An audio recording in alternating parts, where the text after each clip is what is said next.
하나님 말씀입니다. 마태복음 6장 9절에서 13절 말씀 교독합시다. 그러므로 너희는 이렇게 기도하라. 하늘에 계신 우리 아버지여, 이름이 거룩히 여김을 받으시오며 뜻이 하늘에서 이루어진 것 같이 땅에서도 이루어지리라. 오늘 우리에게 일용할 양식을 주시옵고 우리가 우리에게 죄 지은 자를 사하여 준 것 같이 우리 죄를 사하여 주시옵고 우리를 시험에 들게 하지 마시옵고 다만 악에서 구하시옵소서. 나라와 권세와 영광이 아버지께 영원히 있사옵나이다. 아멘. 다 함께 기도합니다. 하나님 아버지, 은혜와 사랑을 감사합니다. 복되고 거룩한 주일 하나님 앞에 나와왔습니다. 이 시간 우리에게 은혜를 베풀어 주옵소서. 하나님의 말씀 듣기를 사모합니다. 하나님의 살아계심을 우리가 경험하기를 원합니다.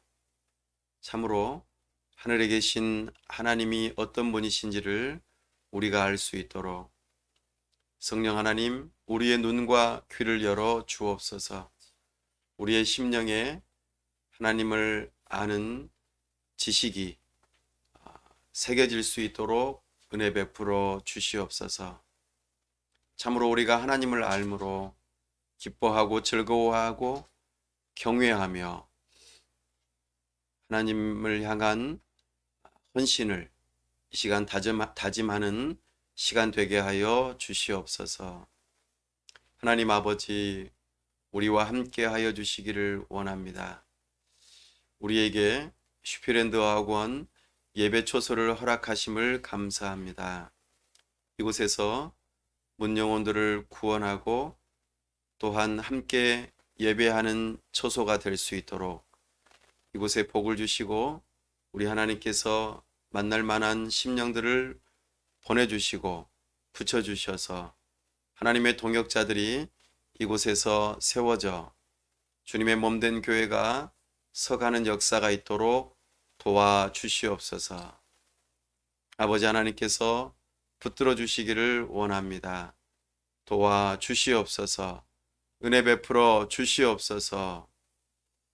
참으로 우리를 통하여 하나님의 나라가 사람들의 심령 가운데 또 이 지역사회 가운데 이루어지고 펼쳐지는 역사가 있도록 도와주시옵소서. 참으로 이 나라가 여러 가지 일들로 인하여 아파하고 힘들어하고 슬퍼하고 괴로워하고 있습니다. 아버지 하나님, 불쌍히 여겨 주옵소서. 참으로 하나님을 경외하는 위정자들이 법을 세우고 집행하고 이 나라를 잘 다스릴 수 있도록 은혜를 허락하여 주시옵소서. 오 하나님 아버지, 우리와 함께 하여 주시고 참으로 우리를 통하여 함께 세워지는 여러 교회들 또 선교지의 선교사님들 붙들어 주시고 물질과 기도로 함께 후원하는 모든 동역자들 위해 함께 하셔서 저들의 가정과 하는 범사의 사업 위에 하나님께서 복을 주시고 저들이 주님을 경외함으로 살아갈 때에 형통한 복을 허락하시고 참으로 저들을 통하여 하나님의 나라가 이루어지는 역사가 있도록 도와주시옵소서. 이 시간 우리에게 은혜 주시기를 사모합니다. 우리 주 예수 그리스도의 이름으로 기도하옵나이다. 아멘.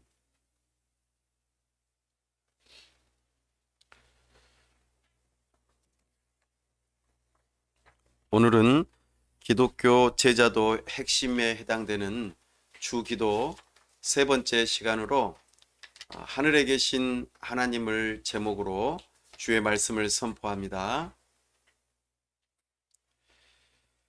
우리는 지난 시간에 하나님께서 우리의 아버지가 되신다는 말씀을 들었습니다. 이 말씀은 하나님이 멀리 계신 분이 아니고 또 정말 함부로 가까이 갈 수 없는 분이 아니라 정말 친근하게 우리가 부를 수 있고 부르면 응답하시고 또 우리가 일반적으로 생각하는 아버지의 좋은 모습을 떠올리면서 보호를 받고 인도를 받고 또 책망도 들으면서 우리가 올바른 길로 갈 수 있도록 그렇게 우리의 보호자가 되시는 우리의 공급자가 되시는 아버지 하나님을 생각하면서 기도를 시작해야 한다는 것을 우리가 생각해 보았습니다.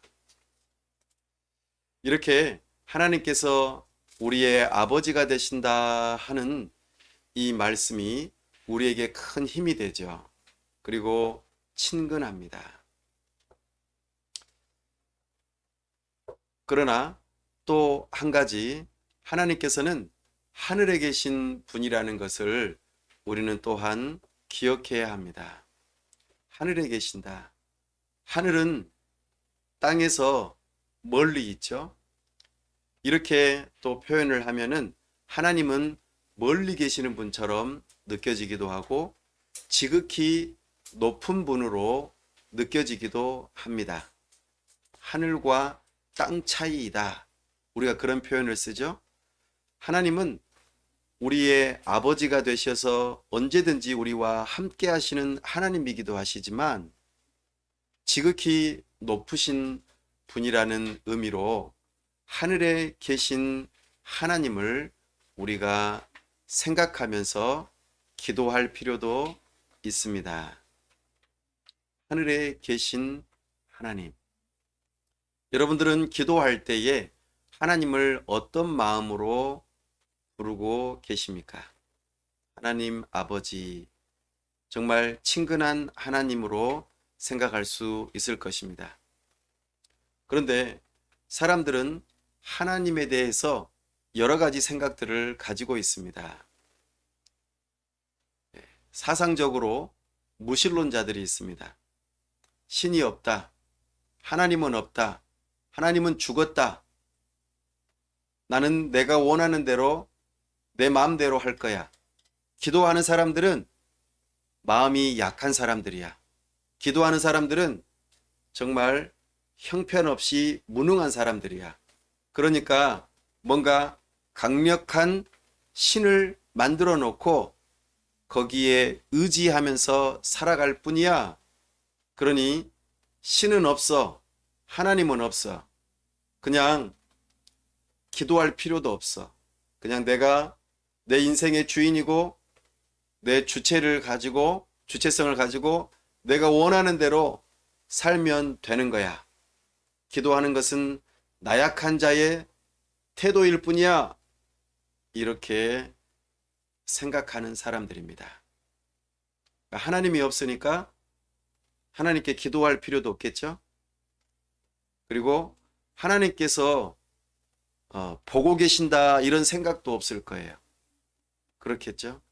그러니까 자기 마음대로 하는 거예요. 무신론자의 가장 중요한 특징은 자기 자신이 모든 판단과 선택의 기준이 되기 때문에 그 사람들은 내가 하고 싶은 대로 해요. 그것이 좋은 일이고 그것이 올바른 길이라고 생각하죠. 그래서 심지어는 나쁜 짓을 해도 별로 두려워하지 않아요. 어차피 심판하는 하나님도 없고 하나님이 보고 계시지도 않는다고 생각하기 때문에 자기 마음대로 범죄도 저지르고 아무렇게나 그냥 살아가는 것이죠. 이것이 사상적인 무신론자들의 태도입니다. 하나님이 없으니까 기도할 필요도 없겠죠. 그런데 실천적으로 무신론자들이 있어요. 하나님이 계신다고 믿어요. 하나님은 계시지. 하나님은 살아계셔. 그렇게 알고는 있는데 삶 속에서는 하나님이 없는 것처럼 행동하는 사람들이 있어요. 교회 안에서도 그렇고 나는 하나님을 믿습니다라고 말하는 사람들 중에서도 실천적으로 무신론자에 가까운 사람들이 있어요. 하나님은 계셔 하면서도 하나님이 없는 것처럼 생각하고 하나님께 기도하지 않아요. 하나님의 말씀도 읽지 않아요. 그리고 하나님이 없는 것처럼 불법을 행해요. 그러면서도 하나님이 있는 것처럼 믿어요. 참 특별하죠? 생각은 하나님이 계시다고 믿는다고 말은 해요.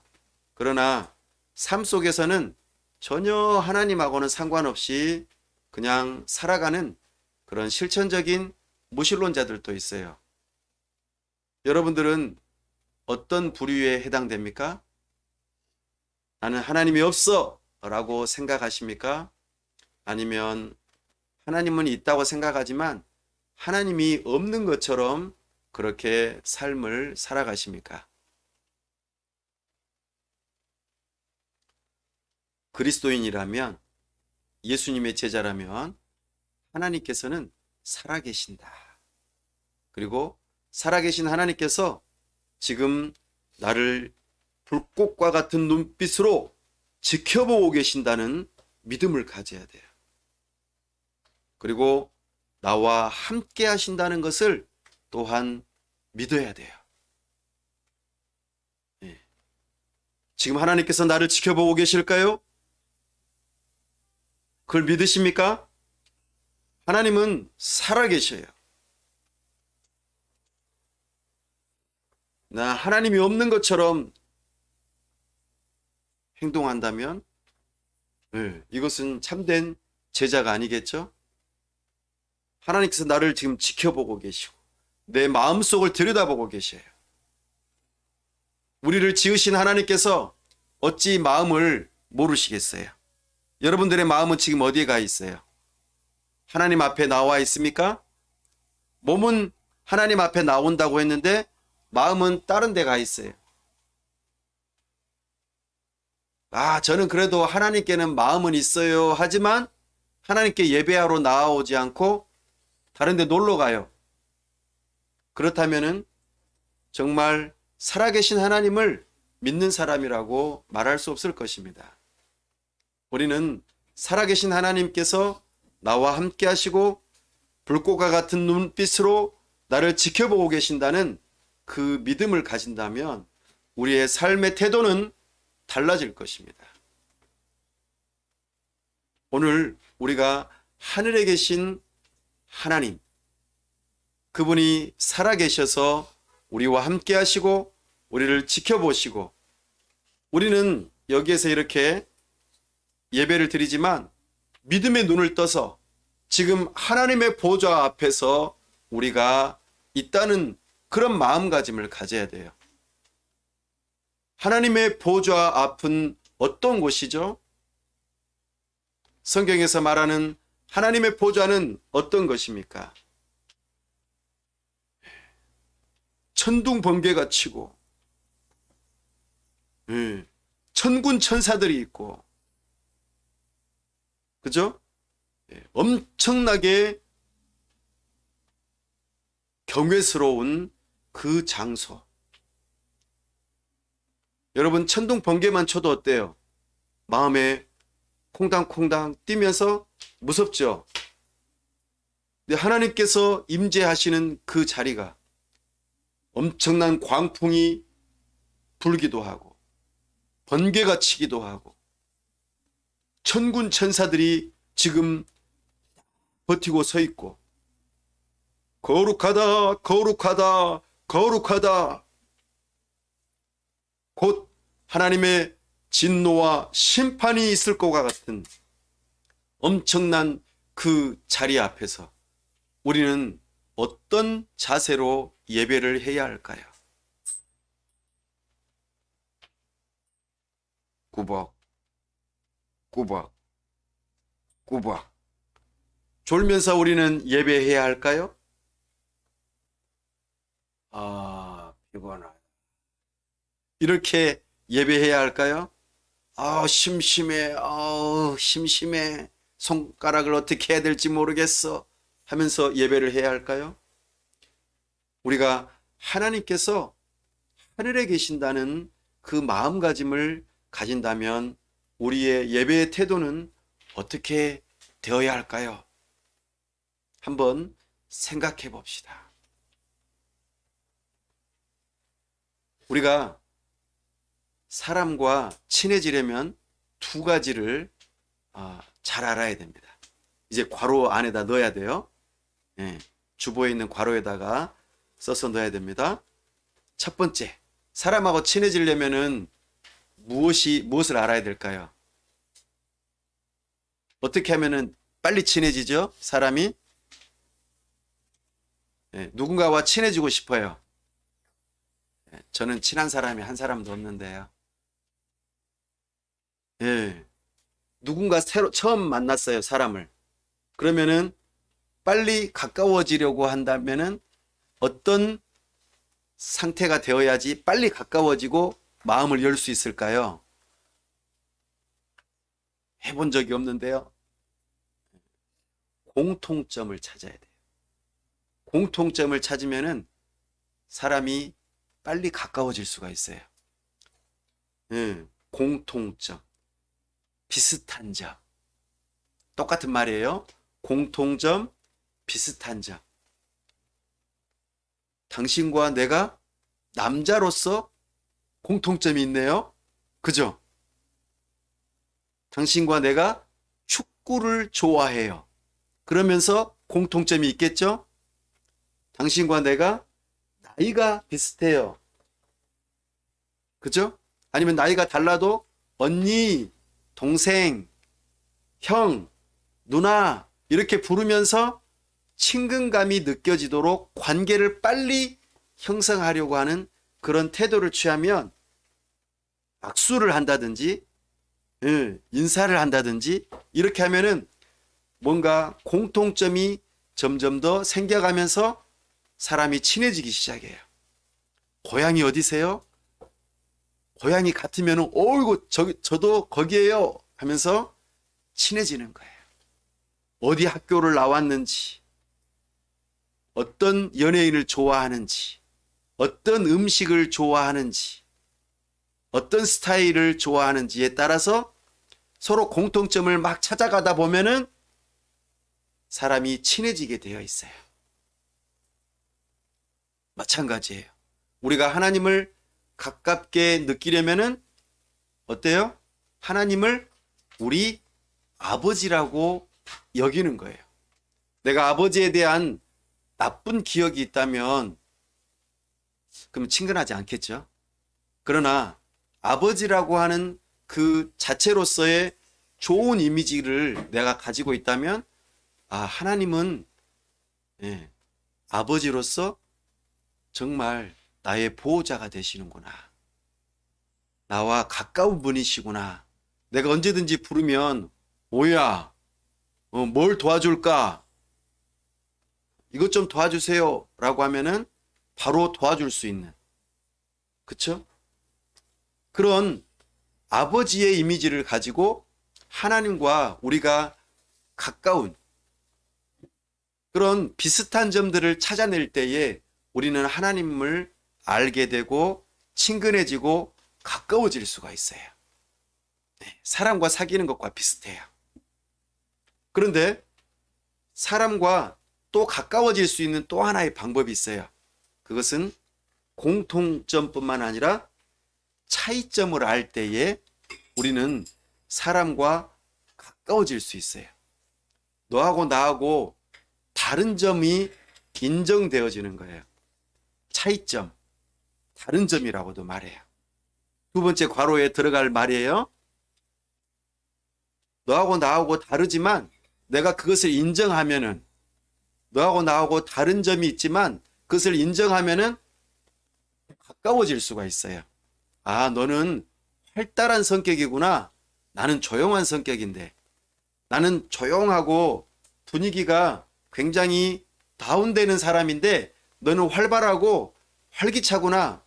그래서 우리의 분위기를 밝고 긍정적인 분위기로 이끌어주는구나 라고 알게 될 때에, 그 사람을 인정하게 될 때에 우리는 어떻게 될까요? 그 사람을 친하게 지낼 수가 있어요.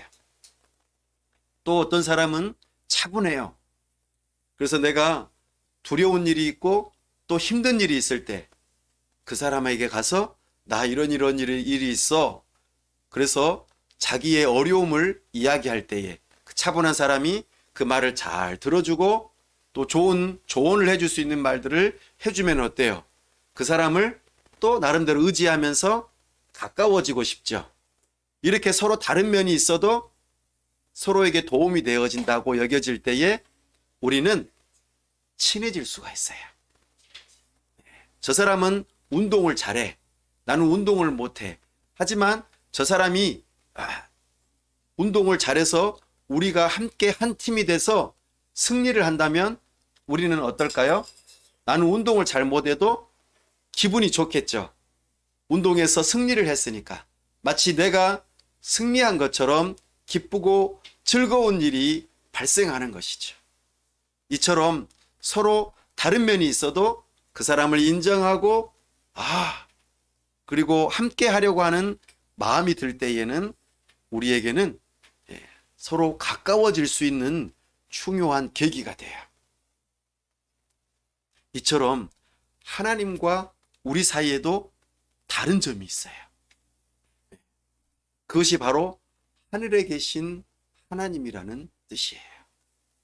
우리는 땅에서 살지만 하나님은 하늘에 계신다, 이렇게 표현하는 거예요.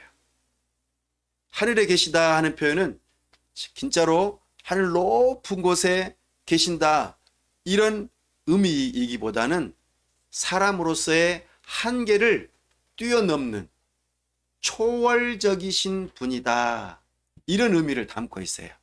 하늘에 계신다 하는 표현은 우리 인간의 생각과 존재와 여러 가지 한계들을 뛰어넘으시고 우리와 다른 분이다라고 표현할 때에 하늘에 계신 하나님이라고 표현하는 거예요. 그러니까 하나님께서 아버지가 되신다 하면은 공통점이 있고 가까운 느낌이 들지만 하늘에 계신 하나님이다라고 하면은 하나님께서는 우리와 다른 점이 있고 그리고 높으신 분이라, 이런 생각이 들어지는 것이죠. 이런 점에서 우리는 하나님과 우리 사이에 차이점이 있고 그것을 인정하고 그것을 받아들일 때에 우리는 하나님을 향한 참된 믿음을 가지고 또 하나 균형 잡힌 믿음을 가지고 하나님을 대할 수 있어요. 그래서 우리 예수님께서는 우리를 향하여서 하늘에 계신 우리 아버지여라고 부르라고 한 거예요. 우리와 가까우시면서도 초월적이신 그 하나님, 하나님에 대한 균형 잡힌 시각을 가지고 그 마음가짐을 가지고 태도를 가지고 하나님을 대할 때에 사람과 친해지기 위해서 공통점을 찾기도 하지만 다른 점을 찾아서 더욱더 가까워지고 하나 될 수 있는 그런 상태가 되는 것처럼 우리 하나님과 더욱더 가까워지고 하나님을 올바르게 알고 우리가 하나님을 의지하면서 기도의 대상이 되기 위해서는 하늘에 계신 우리 아버지 하나님이라고 부를 수 있어야 한다는 것입니다. 그래서 하나님께서 하늘에 계신다는 그 의미는 초월적인 존재가 되신다는 의미예요. 출애굽기 3장 5절에 보면은 모세가 등장해요. 모세가 광야에서 하나님을 만나는 장면이 나타나거든요.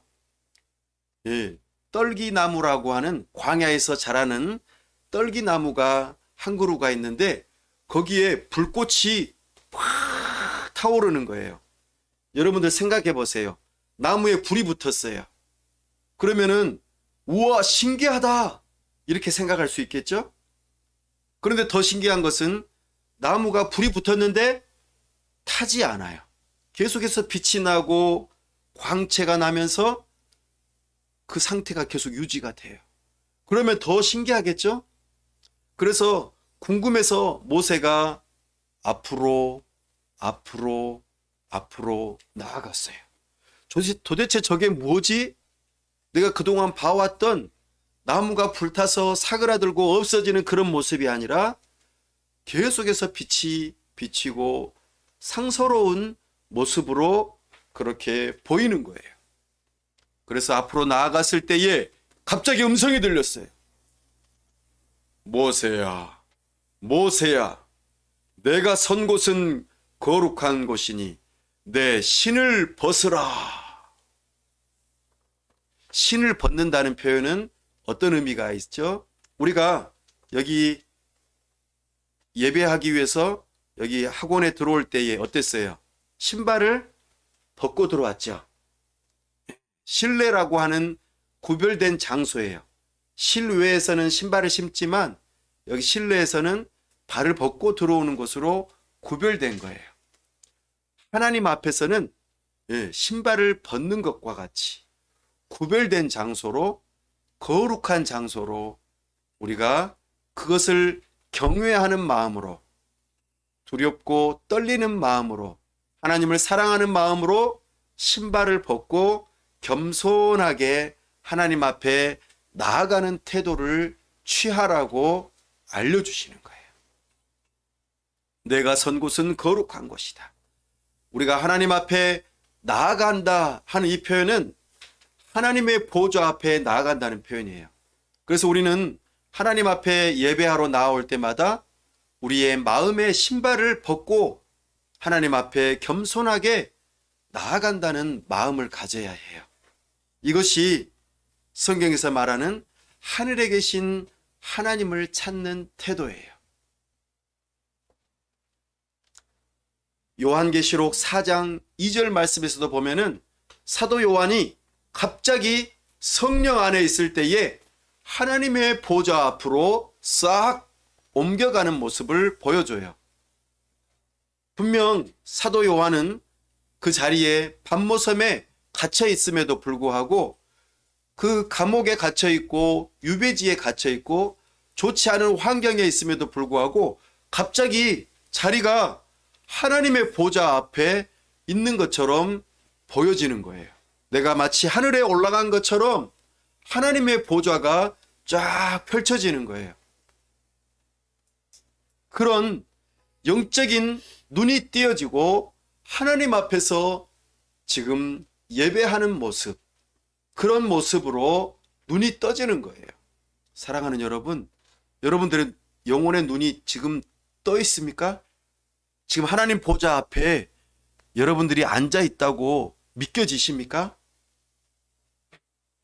아니면은 그냥 여기는 학원이야. 그리고 그냥 작은 장소야. 그렇게만 생각되어지십니까?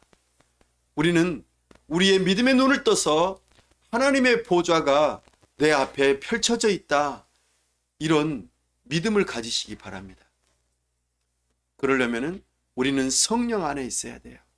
성령 안에 우리가 있을 때에 우리의 마음이 하나님의 보좌 앞에 있다는 마음을 가질 수 있어요. 하늘에 계신 하나님을 우리가 만난다는 마음 말입니다. 우리가 이 땅 위에서 권세가 있고 이름 있는 사람을 만나려고 한다고 생각해 보십시오. 우리가 함부로 만날 수 있을까요? 유명한 연예인, 그 사람과 악수하고 대화하고 하려면은 내가 원하는 시간에 마음대로 만날 수 있나요? 이 땅 위에 대통령을 내가 만난다고 생각해 보십시오. 그냥 내가 원하면은 그냥 만날 수 있나요? 아니요. 결코 그럴 수 없어요. 하물며 하늘에 계신 하나님 아버지 앞에 내가 나아가고 그분을 만난다고 할 때에는 우리는 믿음을 가지고 성령 안에서 예수 그리스도를 의지해서 하나님 앞에 나아가야만 해요. 믿음의 눈을 열어 우리는 하나님을 만나 뵈야 합니다. 이것이 하늘에 계신 하나님을 부를 때에 우리가 가져야 할 마음입니다.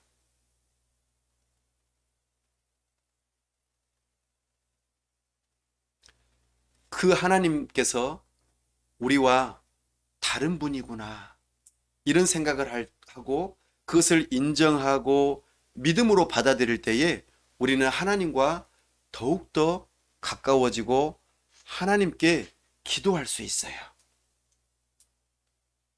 오늘 특별히 세 가지만 말씀을 먼저 드리겠습니다. 다음번에 네 가지를 더 말씀드릴게요. 오늘 하나님의 우리와 다른 점 세 가지. 첫 번째는 하나님께서는 스스로 계시는 분이세요. 자존성. 하나님은 우리와 다른 분이신데 뭐가 다르냐면 하나님은 스스로 계시는 분이세요. 이것을 자존성이라고 그래요. 모세가 하나님 앞에 나아갔을 때에 하나님께서 당신이 어떤 분이신지를 알려주셨어요. 출애굽기 3장 14절 말씀에서 이렇게 말씀하셨어요. 나는 스스로 있는 자다. 나는 스스로 있는 자다. 이것을 세 글자로 줄이면 뭐라고 할까요? 여호와. 여호와 하나님이 그 이름의 뜻이 나는 스스로 있는 자이다 라는 뜻이에요. 우리 자신은 누구를 통해서 태어나게 되었죠? 부모님을 통해서요. 부모님 없이 태어난 사람 손들어 보세요. 나는 스스로 있는 자다. 이렇게 생각하시는 분, 스스로 태어나신 분 있으신가요? 없죠? 그러나 하나님은 스스로 계시는 분이세요. 누구에게서 나오신 분이 아니세요. 사람의 생각으로 만들어진 신이 아닙니다. 하나님은 스스로 존재하시는 분이세요. 그래서 하나님은 우리와 다른 분입니다. 우리는 스스로 존재할 수 없어요. 세상 어디에서도 나 혼자 스스로 존재할 수 없어요. 우리는 사회적인 존재예요. 누군가와 함께 있어야만 돼요. 누군가로부터 영향을 받아야 돼요. 여러분 오늘 차를 타고 왔죠? 차를 타려면은 누군가 운전해 줘야 되죠. 그 운전하는 사람은 혼자 운전할 수 있나요? 누군가 차를 만들어 줘야 되죠. 그럼 차만 있으면은 그냥 올 수 있나요? 차가 움직일 수 있도록 석유를 만들어 주는 사람이 있어야 돼요. 석유를 캐내고 석유를 정제하고 석유를 파는 사람들이 있어야 되겠죠. 다 누군가가 서로가 영향을 받고 서로가 의지를 해야지만이 우리는 살 수 있는 존재예요. 지금 전기가 들어오잖아요. 그냥 전기가 들어올 수가 있나요? 발전소에서 전기를 돌려주는 사람이 있어야 돼요. 지금도 발전소를 지키는 사람이 있잖아요. 그 전기를 만들어서 그냥 보내주나요?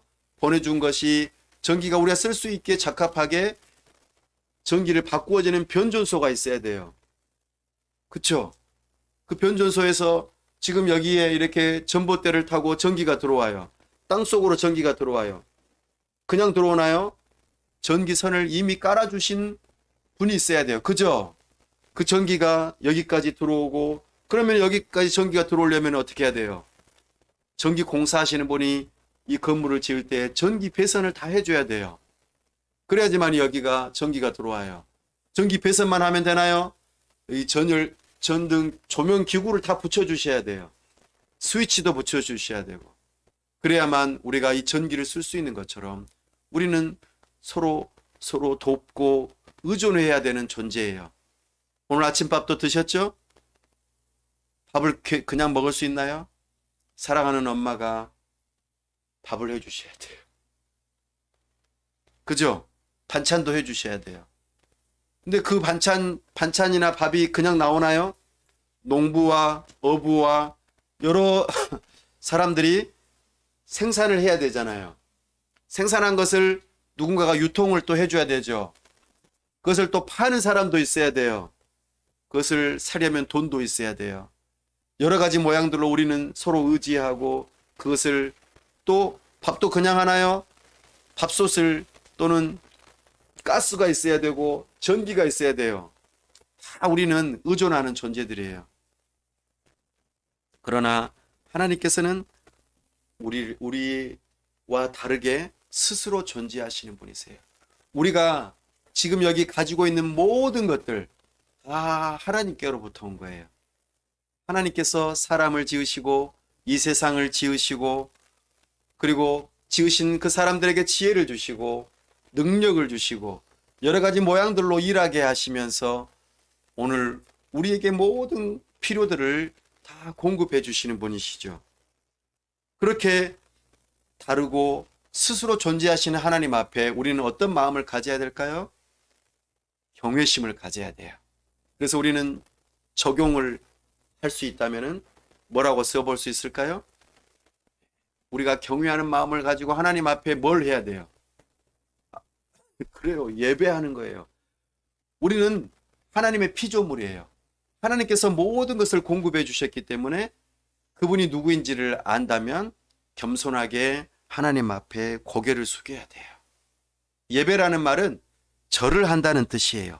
예를 갖춰서 하나님 앞에 감사합니다라고 절하는 거예요. 하나님이 아니면 우리가 이렇게 존재할 수 없습니다. 하나님이 아니면 우리는 그 어떠한 것도 누릴 수가 없습니다. 어느 것 하나 우리 스스로 해낼 수 있는 것이 그리 많지 않다는 것을 우리는 잘 알아요. 그래서 그 모든 것의 근원이 되시는 하나님을 발견할 때에 우리는 겸손하게 예배할 수 있어야 돼요. 이게 적용점의 첫 번째예요. 예배자가 되어야겠구나. 하나님께 겸손하게 절해야겠구나. 누군가가 우리에게 좋은 것을 선물해 줄 때 우리는 어떻게 표현해야 돼요? 두 손을 벌려서 받으면서 감사합니다 라고 해야겠죠? 아니요, 괜찮아요, 됐어요. 이렇게 하는 것은 올바른 태도가 아니죠. 주시면은 감사합니다. 좋은 마음을 가지고 우리에게 호의를 베푸시는 거잖아요. 그런 것처럼 하나님께서 오늘 우리에게 햇빛을 주시고 공기를 주시고 물을 주시고 가을을 주시고 그렇죠? 여러 사람들을 통하여 많은 것들을 공급받게 하시는 그 하나님을 생각해 볼 때에 우리는 겸손하게 예배해야 할 것입니다. 그 하나님께서 우리를 지으신 분이시고 우리의 아버지가 되신다고 생각해 보세요. 그러면은 우리는 어떤 생각이 들까요? 두 번째로 적용해 볼 수 있는 게 힘을 얻을 수 있어요. 내가 낙심되고 어려움을 당하고 힘들 때 그 하나님께서 스스로 계시는 하나님께서 우리의 의지가 되시는 분이시다 그 말입니다. 내가 하나님을 의지하면은 어때요? 힘을 얻잖아요. 내가 혼자 이렇게 서 있을 수 없을 때 어떻게 해요? 목발을 지어요. 응. 목발을 지으면 어때요? 내가 힘을 얻어서 걸을 수 있잖아요. 그쵸? 바로 그런 것과 같아요. 하나님은 스스로 계시는 분이시기 때문에 우리를 붙들어 주실 수 있는 분이세요. 그러니 우리는 낙심되는 일이 있고 힘들고 괴로울 때마다 하늘에 계신 하나님 아버지를 찾아야 해요. 우리는 연약하지만 우리는 의존해야 되는 존재이지만 우리 하나님께서는 그런 분이 아니세요. 그렇죠? 그러니까 우리는 그 하나님을 부를 때마다 힘을 얻을 수 있어요. 의존할 수 있기 때문이죠. 내가 하나님의 이름을 부르는데 하나님 도와주세요 하는데 야 나도 힘들다 이러면 어떨까요? 나도 힘들다. 하나님께서 만약에 그러신다면 사람은 그럴 수 있어요. 그렇죠? 그러나 우리 하나님은 그런 분이 아니세요. 예, 아버지가 우리가 아버지를 부를 때에 그 아버지가 여러 가지 상태가 있을 수도 있어요. 예를 들어 사업을 하다가 망해서 저기 서울역에 가서 그 노숙자로 만약에 있는 아버지가 있다고 생각해 보세요. 그러면 그 아버지는 어때요? 능력이 있는 분이에요, 아니에요? 내가 그 아버지한테 가서 저 1,000,000원만 주세요라고 할 수가 있어요, 없어요? 그러나 그분은 그래도 나의 아버지가 되시니까 친근하게 부르면은 친근하게 대답하실 수는 있을 거 아니에요. 그죠? 그런데 능력은 없어요. 그쵸? 그러면은 그 아버지를 의지하기가 힘들단 말이에요. 그러나 친근할 수는 있어요. 그러나 하나님은 친근하실 뿐만 아니라 능력이 있으신 분이세요. 스스로 존재하시고 어느 누구도 의지하지 않기 때문이에요. 그렇기 때문에 우리는 하늘에 계신 우리 아버지 하나님이라고 부르게 되면은 우리는 힘이 생긴다고요. 온 천진 만물을 지으시고 모든 것을 주관하시는 그 하나님이신데 이런 마음을 가지고 하나님의 이름을 부른다는 것이죠. 두 번째, 하나님의 우리와 다른 점이 하나 있어요.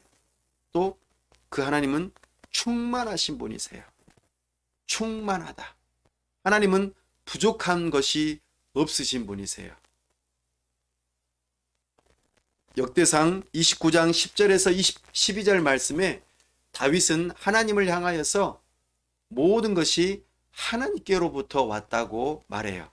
능력과 권세와 부와 존귀와 모든 것들이 다 하나님께로부터 왔다고 고백하고 있어요.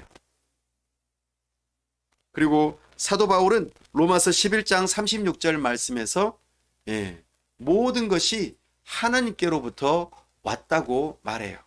그래서 하나님께 영광을 돌려드리는 것이 마땅하다고 말합니다. 우리 하나님은 자존하시기도 하시지만 충만하신 분이세요. 부족한 것이 없으세요. 하나님께서 부족해서 온 천지 만물을 지으셨을까요? 아니에요. 하나님께서는 심심해서 사람을 지으셨을까요? 야, 사람을 좀 지어놓고 좀 재밌게 놀아볼까? 막 튕기고 죽이기도 하고 재밌게 갖고 놀기 위해서 하나님께서 우리를 지으셨을까요? 하나님은 그런 분이 아니세요. 성경에서는 하나님은 좋은 분이라고 말씀하시고 우리를 지으실 때 최고로 좋다고 말씀하셨어요. 그러나 우리가 하나님께 뭔가를 갖다 드리고 하나님께 예배하고 하나님께 뭔가 높여드리고 이래야지만이 하나님이 뭔가 채워지고 충만하신 분이 아니세요. 하나님은 전혀 우리를 필요로 하지 않으세요. 하나님은 천지 만물도 필요 없으세요. 스스로 존재하실 뿐만 아니라 스스로 충만하신 분이시기 때문에 어느 누군가로부터 도움을 받을 필요가 없으신 분이세요. 우리가 헌금을 한다고 해서 하나님께서 그것을 받으시겠어요? 우리가 착한 일을 한다고 해서 하나님께서 그거를 받으시겠어요? 아니요. 하나님은 그런 걸 전혀 필요로 하지 않으시는 분이세요. 우리가 부모님께 뭔가를 잘해드리고 좋은 것들을 드린다고 해서 기뻐하실 수는 있겠지만 우리 부모님은 한없이 주시는 것을 더 기뻐하세요. 받는 것도 기뻐하시지만 줄 수 있는 것을 기뻐하신다고요. 내가 뭔가를 주지 못해서 안타까워하시지 우리 부모님은 전부 다 주고 싶어 하세요. 왜냐하면 당신이 부족하다 해도 뭔가를 줌으로써 기쁨을 누리는 것이죠. 그러나 우리 하나님은 뭔가 부족해서 누군가로부터 받기를 원하시는 분도 아니시고 또 줘야지만이 뭔가가 더 채워지고 그러시는 분이 아니세요. 그럼에도 불구하고 우리 하나님께서는 충만하신 분으로서 우리에게 모든 것을 주실 수 있는 만물의 주인이시고 모든 것의 근원이신 분이세요. 그분이 충만함을 가지고 계세요. 그래서 우리는 이렇게 생각해 볼 수 있어요. 모든 것의 주인이신 하나님께서 계시는데 그분을 하늘에 계신 우리 아버지여라고 부른다면은 우리는 어떤 느낌이 들까요? 나는 가난해도, 나는 뭔가 부족해도 하나님께서 나의 아버지가 되시고 나의 하나님이 되니까 어떤 마음이 들까요? 나는 하나님께서 나에게 꼭 필요한 것을 주셨을 거라는 믿음을 가지고 첫 번째는 부족함이 없다고 여기는 거예요. 이것을 다른 말로 한자어로 자족해요. 자족. 스스로 만족해요. 이거 첫 번째 적용이에요. 괄호 안에다 써놓으면 돼요. 하나님께서는 모든 것의 주인이시고 모든 것을 충만하게 가지고 계시는 분이시기 때문에 우리가 그런 하나님을 아버지라고 믿고 하늘에 계신 분이라고 믿는다면 우리하고는 다르죠. 분명히 그런 하나님을 우리가 믿고 하늘에 계신 우리 아버지여라고 부른다면은 우리는 하나님께서는 나의 형편을 아시고 나에게 꼭 적합하고 필요한 것을 채워주시는 분이라는 믿음을 가지기 때문에 자족할 수 있어요. 만족할 수 있어요. 불평하지 않아요. 하나님께서 나에게 필요한 만큼만 주시는 거야. 그러니까 나는 부족함이 없어. 여호와는 나의 목자시니 내게 부족함이 없으리로다. 나를 푸른 풀밭 맑은 시냇물가로 인도하시는 분이시다.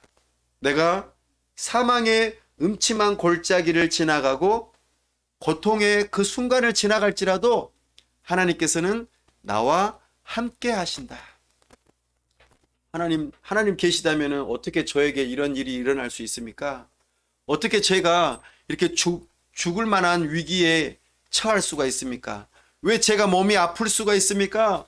하나님 살아계신다면 어떻게 제가 이런 어려움을 당할 수가 있습니까? 아니요. 하나님께서는 우리의 길을 그렇게 인도하시더라. 그런 길에 처할지라도 우리와 함께 하시는 분이세요. 내가 어리석고 내가 부족해서 그런 길로 갈 수도 있어요. 내 욕심에 빠져서 그런 길에 갈 수 있어도 하나님께서 나를 버리시는 분이 아니세요. 그런 길에 들어설지라도 하나님께서 나와 함께 하세요. 만족해 할 수 있어요. 그리고 또 하나는 우리의 아버지가 되신 하나님.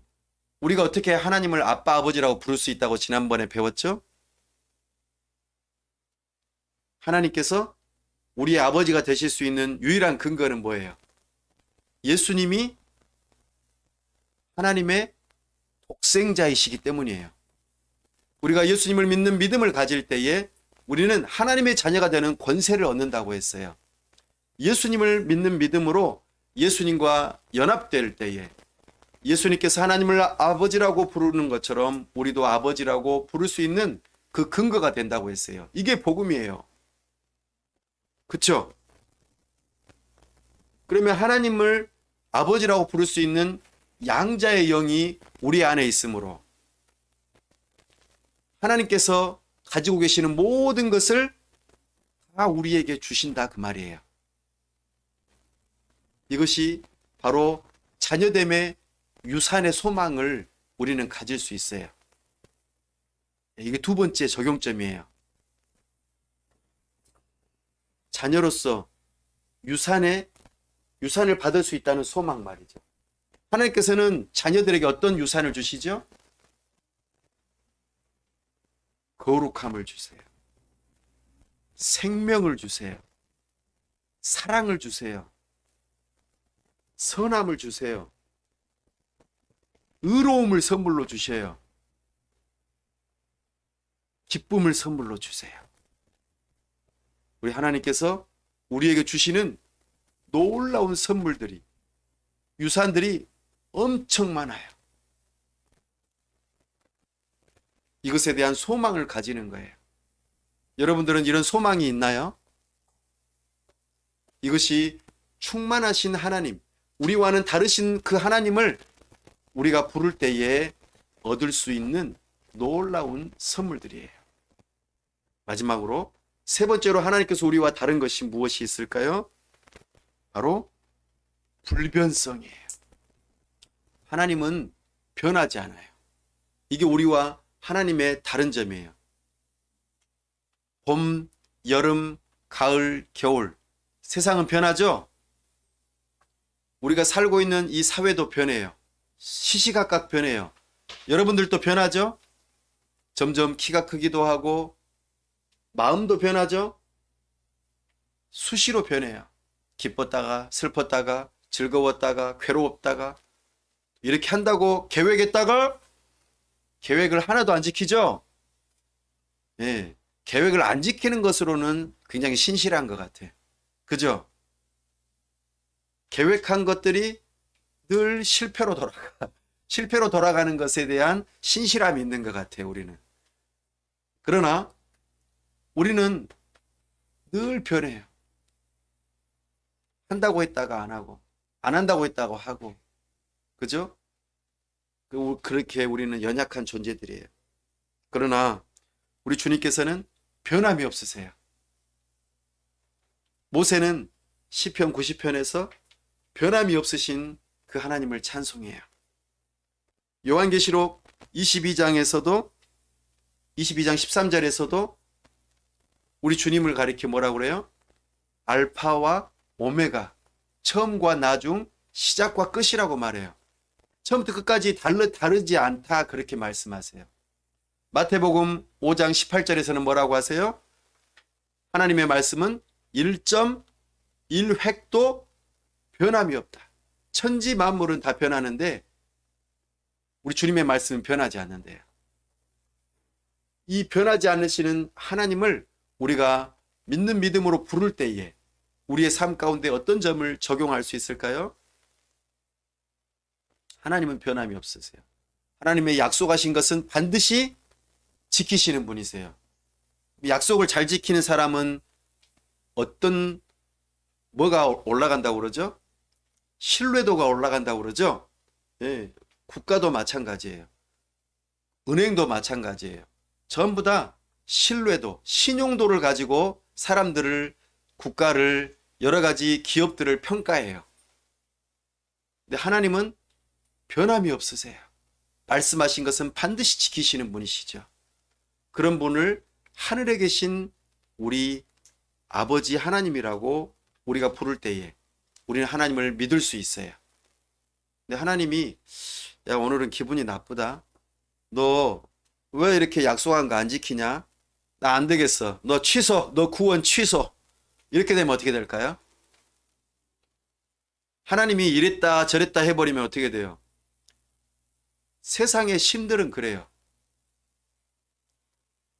바다 물결이 막 큰 파도 치고 풍랑이 치면은 뭐라고 그래요? 사람들이 아이고 용왕님이 노했나 보다. 그러면은 사람을 제물로 바쳐야지만이 우리가 이 바다를 무사히 통과할 수 있어. 그래서 사람을 제물로 바쳐. 왜? 그 신을 달래야 되니까. 날마다 변하니까. 바다는 변하잖아요, 수시로. 그런 신을 우리가 믿는다고 하면 어떻게 돼요? 날마다 제물로 사람을 바쳐야 되는 거예요. 우리 하나님은 그런 분이 아니세요. 우리 하나님은 변함이 없으신 분이시죠. 그러니까 우리는 구원의 확신을 가질 수 있을까요? 없을까요? 구원의 확신이 있으십니까? 하나님의 자녀로서 나의 구원이 변함이 없다라는 확신이 있습니까? 그 근거가 나에게 있을까요? 하나님께 있을까요? 우리의 구원의 근거는 나에게 있으면 안 돼요. 왜냐하면 우리는 날마다 변하잖아요. 하나님 말씀 잘 안 들어. 그러면 그 구원의 근거가 나에게 있다면 우리는 구원을 받았다, 못 받았다, 받았다, 못 받았다. 이거 반복되는 거예요. 그러면 불안해서 어떻게 해요? 하나님의 변하지 않는 약속의 말씀을 붙들어야지만이 우리의 구원은 확실하다는 확신을 가질 수 있어요. 이것이 우리가 적용해 볼 수 있는 두 가지예요. 하나님을 신뢰할 수 있고 구원의 확신을 가질 수 있는 거예요. 사랑하는 여러분, 오늘 말씀을 정리합니다. 하나님은 우리의 아버지가 되기도 하시지만 우리가 공통점이 많아요. 하나님께서 우리에게 주시는 하나님의 성품들이 있어요. 그러나 그 성품들이 다 똑같은 게 아니에요. 달라요. 하나님은 불변하신 분이세요. 변하지 않으세요. 우리 하나님은 충만하신 분이세요. 우리 하나님은 스스로 계시는 분이시죠. 그래서 우리는 그 하나님을 신뢰하고 믿고 의지하고 변함없이 흔들림 없이 하나님 아버지를 부를 때마다 겸손하게 하나님께 예배하고 하나님으로부터 얻는 힘이 있고 그리고 흔들림 없이 나는 스스로 자족할 수 있고 그리고 하나님께로부터 영원한 유산을 생명을 유산 받을 수 있다는 그런 소망을 가지고 구원의 확신을 가지고 우리는 살아갈 수 있는 것이죠. 하늘에 계신 우리 아버지 하나님 이렇게 부를 때에 우리는 이런 마음을 가지고 불러야 돼요. 하나님을 불렀지만 하나님이 없는 것처럼 우리가 한다면 어떻게 될까요? 기도할 수 있을까요? 하나님 아버지 도와주세요 라고 하는데 내 마음속에서는 뭐 하고 있어요? 지금 계속 걱정하고 있어요. 이게 될까 안 될까? 될까 안 될까? 아, 이거 안 되면 어떡하지? 아, 이렇게 되면 어떡하지? 하나님께 기도하는 거는 뭐예요? 하나님께 우리의 걱정을 굴려버리는 거예요. 공을 던지듯이 슛골인 하듯이 하나님께 던져버리는 거예요. 근데 하나님께서 우리가 우리 근심 걱정을 공에다가 써가지고 하나님께 보냈는데 하나님께서 애따 너 한번 고생해봐라 하고 다시 공을 돌려보내시면 어떻게 될까요? 그럼 아이고 근심 걱정이 다시 오겠죠. 하나님을 그런 분으로 여긴다면 그거는 실천적인 무신론자예요. 여러분은 살아계신 하나님을 믿으시나요? 무신론자인가요? 아니, 하나님을 믿었으면 하나님께 기도하고 맡겼으면 잊어버려야지. 그걸 또 끌어안고 있어. 하나님이 들어주실까 안 들어주실까. 그래가지고는 어떻게 해요? 밤에 잠을 못 자. 내가 기도는 했지만 이게 될까 안 될까? 될까 안 될까? 될까 안 될까? 안 될 것 같아. 또 그걸 또 끌어안고 있어요. 이거 실천적 무신론자들이에요. 믿고 맡겼으면 쿨쿨 드르렁 쿨쿨 드르렁 잠을 자야 될 거 아니에요. 이걸 끌어안고 있으면은 당연히 불면증에 걸리죠. 내가 하나님을 못 믿으니까 내가 어떻게든 이 일을 해결을 봐야겠어. 내 힘으로. 근데 내 힘으로 이게 돼요, 안 돼요? 안 되니까 계속해서 스트레스 받는 거예요. 잠도 못 자고 스트레스 받고 괴로워하고 좌불안석 불안하고. 믿음으로 맡긴 자들은 담대해야 돼. 그리고 그 마음 안에 뭐가 찾아올까요? 그러면은 평강이 찾아온다고 말씀하세요. 아무것도 염려하지 말고 너희 구할 것을 감사함으로 하나님께 아뢰라. 그리하면 모든 지각에 뛰어나신 하나님의 평강이 너희 마음과 생각을 지키시리라. 할렐루야. 와, 아멘. 실천적 무신론자가 되지 맙시다. 하나님께 맡겨야 돼요. 그분은 무능력한 분이 아니에요. 저 서울역에 가서 지금 거렁벙이가 된 우리 하나님 아버지가 아니라고요. 우리 하나님을 무능력한 분으로 만들지 마세요. 우리 하나님은 능력 있으신 분이세요. 하늘에 계신 하나님 아버지라니까요. 그 하나님을 믿는 믿음으로 겸손하게 신뢰함으로 부르면서 기도를 시작할 수 있기를 간절히 바랍니다. 기도하겠습니다. 나는 하나님을 아버지라고 부르면서 아버지가 안 계신 것처럼 그렇게 기도하지는 않았는지, 하나님은 살아계신다고 그렇게 부르면서 하나님이 없는 것처럼 실천적 무신론자처럼 그렇게 기도하지는 않았는지, 아니 하나님이 없는 것처럼 그렇게 기도도 하지 않는 그런 사람은 아니었는지 스스로를 돌아보기를 원합니다. 하나님이 살아계시다고 믿는다면 하나님의 이름을 불러야 할 것이고, 하나님의 이름을 부른다면 그분은 하늘에 계신 하나님이라고 믿고 그분의 전능성을 믿고 하나님 앞에 모든 것을 내어 맡기며 기도할 수 있기를 원합니다. 우리 하나님의 자존성과 불변성과 참으로 우리 하나님의 충만하심을 믿는 믿음을 가진다면 진정으로 예배자가 되게 해달라고 기도합시다. 참으로 그분을 경외하며 하늘 보좌 앞에서 예배한다는 믿음을 가집시다. 그리고 참으로 우리 하나님께서 모든 것을 공급하실 수 있다는 믿음을 가지고 자족하는 마음을 가지고 하늘의 유산을 소망하며 참으로 하나님 앞에 참으로 불신을 갖는 것이 아니라 신뢰하는 마음을 가지고 확신을 가지고 기도할 수 있게 해달라고 기도합시다. 이 시간 하나님 앞에 간구하고 싶은 것들 마음껏 하나님께 구하고 하나님께 맡겨드리고 하나님을 신뢰하고 잊어버리십시다. 우리 하나님께서 그렇게 문제들을 해결하실 것입니다. 이 시간 다 같이 함께 합심해서 기도합시다. 하나님 아버지, 이 시간 우리가 하나님 앞에 나와 하나님이 어떤 분이신지를 우리가 들었습니다. 그런데 우리는 하나님을 믿지 못하는 것 같습니다. 하나님을 부르면서도 하나님이 없는 것처럼 생각하고, 아니 하나님을 아예 부르지도 않는 그런 삶을 살지 않았습니까? 하나님을 신뢰하고 의지하며 그렇게 하나님께 모든 것을 맡겨드리고 우리 하나님께서 모든 것을 하실 수 있고 모든 것을 가지고 계시며 참으로 우리 하나님께서 우리의 근원이 되신다는 믿음을 가지지 못하고 변치 않고 약속하신 것들을 반드시 지키신다는 그 믿음을 가지지 못하고 그렇게 하나님을 부르지 않았습니까? 오 아버지 하나님, 이 시간 회개하며 돌이키게 하여 주시옵소서. 진정으로 하나님을 하나님답게 대해드릴 수 있게 하여 주옵소서.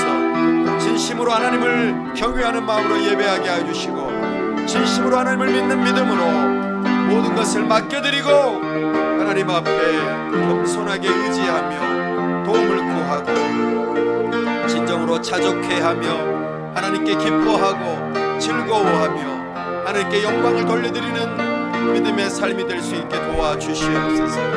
아버지 하나님, 은혜 베풀어 주시옵소서. 참으로 우리와 가까우시면서도 우리와 다르신 그 하나님을 믿고 의지하며 더욱더 하나님과 친근하게 하나님을 더욱더 사랑하는 마음으로 하나님 아버지를 또 믿고 신뢰하며 부를 수 있는 우리 모두가 될 수 있도록 도와주시옵소서. 아버지 하나님, 은혜 베풀어 주시옵소서. 도와주시기를 원합니다. 은혜 베풀어 주옵소서. 우리 주 예수 그리스도 이름으로 기도하옵나이다. 아멘.